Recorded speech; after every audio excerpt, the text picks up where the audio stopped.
Halo, selamat datang di channel Ruang Taktik. Di video kali ini kita akan analisis pertandingan Liverpool versus MU.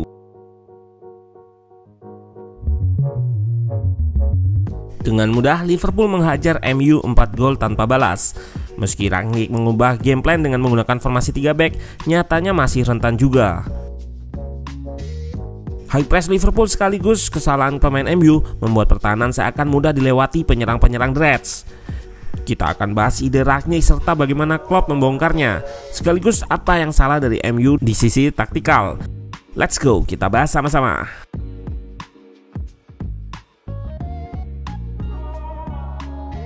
Liverpool tetap dengan pakemnya 4-3-3 yang nggak pernah diubah-ubah. Ini bukan berarti miskin taktik. Klopp adalah manajer yang proaktif akan taktiknya, perubahannya hanya bersifat mikro. Sementara MU di atas kertas bermain dengan 3 center back, yang artinya bermain dengan 5 back ketika bertahan. Tujuannya jelas, menutup semua koridor penyerangan Liverpool. Kita lihat jumlahnya match 5 versus 5. Di sisi kanan, Wan-Bissaka punya tugas press fullback Liverpool atau Robertson, sehingga kerap terlihat naik. Yang dilakukan Liverpool adalah invent press atau mengundang press, lalu sirkulasi kiri kanan untuk mengelabui high press MU. Kita lihat awal gol pertama ini, bola di sisi kiri dan Wan-Bissaka naik. Lalu diubah ke sisi kanan menggunakan taktik menang jumlah. Ada Salah, Trent, serta Hendo di sayap kanan. Ini membuat pertahanan yang semula berada di sisi kanan pertahanan harus bergerak ke sisi kiri. Matic keluar untuk bantu atasi kalah jumlah sehingga Pogba sendirian di tengah. Di saat bersamaan, Mane turun untuk meminta bola. Disinilah awal petaka MU di mana Maguire dan Pogba telat untuk press Mane.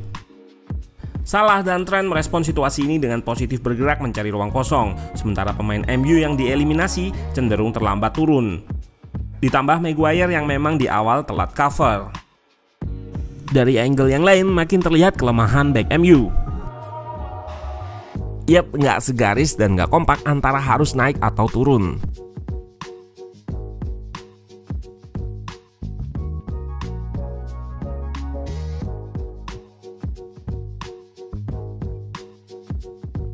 Gol cepat ini membuyarkan game plan awal Rangnick untuk bermain reaktif, menunggu dengan bermain medium atau low block, lalu melancarkan counter attack.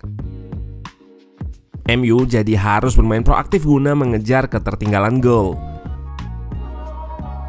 Masalahnya Liverpool adalah tim yang punya possession tinggi juga. Jadi meski di-press, sulit untuk mendapatkan bola.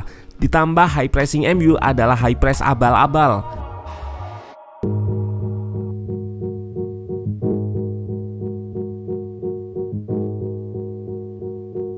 Kita lihat lagi contohnya.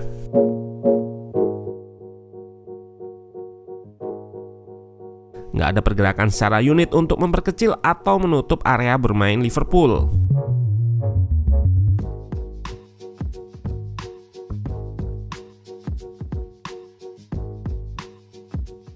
Masalah lain, meski bermain blok rendah, MU nggak mampu menetralisir lawan yang bermain di ruang antar lini. Selain lini depan dan tengah mudah ditembus, pemain penerima umpan juga dengan mudah balik badan menghadap gawang. Hal ini yang membuat Liverpool mudah dalam melakukan progresi bola ke depan.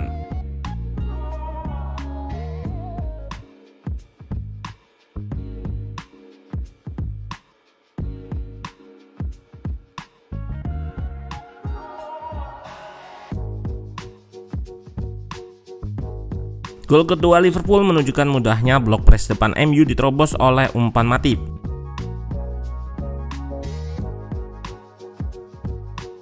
Ditambah kemampuan Diaz bermain di ruang sempit menjadi magnet untuk pemain bertahan MU yang fokus sama bola saja. Lalu dengan konsep third man run atau orang ketiga, bola diarahkan ke Mane dengan tujuan umpan sebenarnya salah. Gol berkelas dari Liverpool.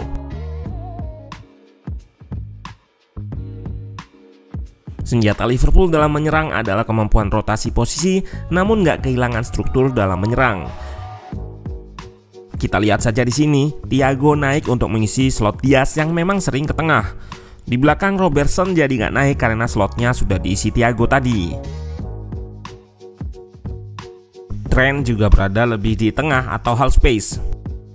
Hal ini karena Salah sudah mengisi pos sayap. Ini sekaligus untuk menjaga struktur agar nggak terkena counter attack. Taktik MU untuk counter diredam di sini.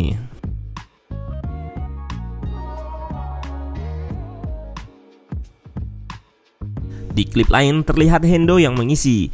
Ini bukti juga cairnya Liverpool dalam hal ini menyerang, namun tetap mempertahankan struktur.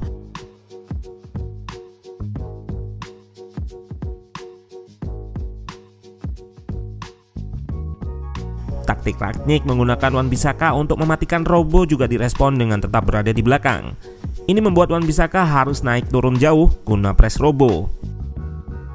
Hal ini juga yang membuat respon Rangnick di babak kedua mengganti formasi menjadi 4-3-3. MU jadi punya lebih banyak pressure di depan daripada formasi 5 back tadi. Namun ini nggak menutup masalah lain di MU, yaitu kesulitan progresi waktu build up. Ya, berbeda dengan Liverpool tadi, nampak struktur MU nggak siap terutama ketika terjadi serangan balik cepat. Kita lihat perbedaan dengan Liverpool dalam bertahan di gol ketiga. Berawal dari kesalahan Lindelof, Robbo berhasil intercept. Pemain MU nggak dibiarkan menghadap gawang, beda dengan Liverpool tadi. Dan Robbo langsung jadi titik vokal penyerangan Liverpool. Nggak ada yang mengganggu lantaran jarak antar pemain jauh. Dan ini adalah kelemahan Maguire. Dia berada di posisi yang nggak bisa menjangkau Mane, terlalu fokus dengan bola dan nggak melihat bahwa Mane melakukan gerakan dummy untuk lepas dari pandangannya.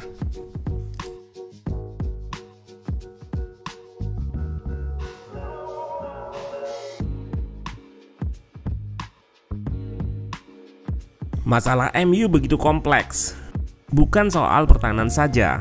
Build up contohnya, jika nggak ada opsi umpan, maka back di belakang terlihat kebingungan untuk mengalirkan bola ke depan. Bola sirkulasi seperti ini dibaca dengan baik oleh Liverpool sebagai trigger untuk melakukan press, dan benar saja jadi gol keempat Liverpool.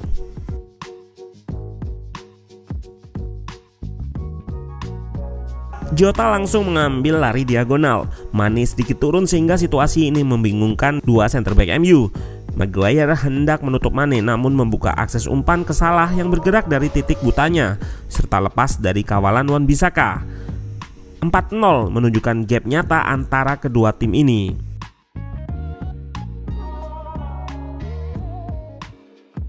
Total 9 gol bersarang ke gawang De Gea kala menghadapi Liverpool. Meski berbeda manajer, namun terlihat masalah belum teratasi. Liverpool dengan klinis mengekspos kesalahan tersebut mulai dari kesalahan bertahan hingga build up. Dalam menyerang, MU juga mengandalkan rotasi, namun terlihat beda sekali kualitasnya dengan Liverpool yang melakukan rotasi namun dengan pemahaman ruang yang baik dari pemain-pemainnya.